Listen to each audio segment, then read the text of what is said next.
தென்பாண்டி பேரழகி தெள்ளு தமிழ் சொல்லழகி மீனாட்சி கல்யாணம். அந்த வெள்ளிமலை மன்னனுக்கு கள்ளழகர் தங்கையவள் காக்கப்படும் வைபோகம். இன்னும் என்ன நாணம் நாணல் கோடியாய் இன்ப அலை மோதுது வைகை நதியாய். இன்னும் என்ன நாணம் நாணல் கோடியாய் இன்ப அலை மோதுது வைகை நதியாய். சொக்கனுடன் நாடகமா இது சித்திரையில் அரங்கேற்றமா.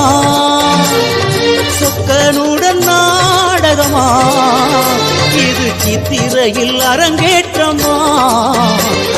தென்பாண்டி பேரழகி தெள்ளு தமிழ் சொல்லழகி மீனாட்சி கல்யாணம். அந்த வெள்ளிமலை மன்னனுக்கு கள்ளழகர்